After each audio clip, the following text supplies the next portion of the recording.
Colleagues, here we go again. Senate Bill 353 represents a trend in this legislature, which I think is an incredibly lazy approach to governance. Because some folks here in this Lansing bubble don't know about the local economy somewhere else in the state, don't know about the local concerns somewhere else in the state, don't know about the local issues somewhere else in the state. Those people propose to take away control from what the local government is doing.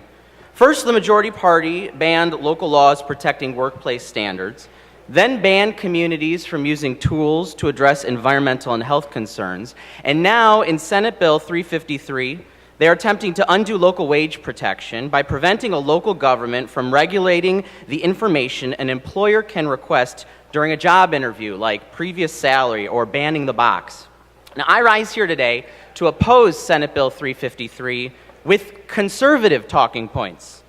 This is supposed to be the party of local control on the other side of the aisle. How many of you campaigned on local control, demanded local control? A lot of you did. A lot of you put it on your campaign literature. My favorite campaign line that I found from one of our colleagues here was, quote, "Strong local control will be vital if we're to see Michigan's comeback continue." I agree.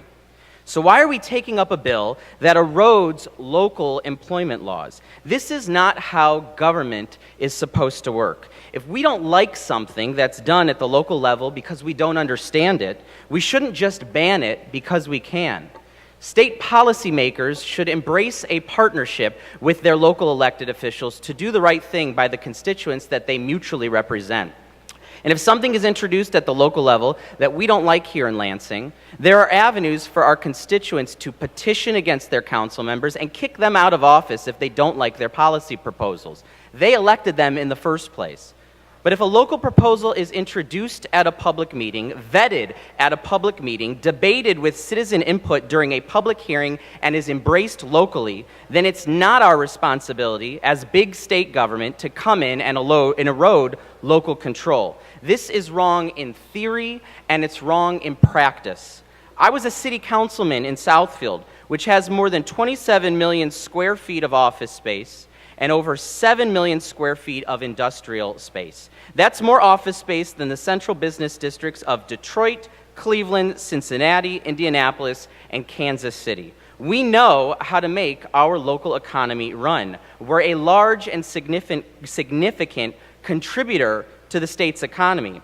And we're an economy, we're a local community with local labor wage protection ordinances. Wage protection and business growth are not competing values. So if our community wants to debate ordinances on how to protect the Southfield worker, I don't think, and I think it's kind of preposterous, that a state senator from across the state is going to stand in the way and introduce legislation to prevent that from happening. A local unit of government knows what works best to keep its local economy thriving. Just look across the country, where communities have banned the salary history question from being asked. This is information that I found from Business Insider. First, no Michigan communities have passed that ordinance, so there is a bit of absurdity that we're preemptively banning something before we even know how it works. But those laws, that particular banning of that salary question that Senate Bill 353 seeks to dismantle, has been implemented in the entire states of Massachusetts and California, in New York City, in Philadelphia, and in Pittsburgh, which covers its public employees, and elsewhere around the country. Now overlay that with the map of cities across the country where Amazon is considering its second headquarters, a $5 billion investment. Well, what do you know? Boston, Los Angeles, New York City, Philadelphia, and Pittsburgh, to name just a few. Sadly, not Detroit and not Grand Rapids. So what are we even really trying to achieve with this bill? Our responsibility here in Lansing is to become a national competitor in attracting good-paying jobs. I don't think we do that by banning local laws that are working elsewhere and don't even repel significant investment. Instead, if we're really concerned about what a state government can do to attract economic opportunities, we should be working feverishly to make serious investments in our road and infrastructure problem, not eroding local control by passing Senate Bill 353. This is just another Lansing solution in search of a problem, and it merits no support. Thank you, Mr. Speaker.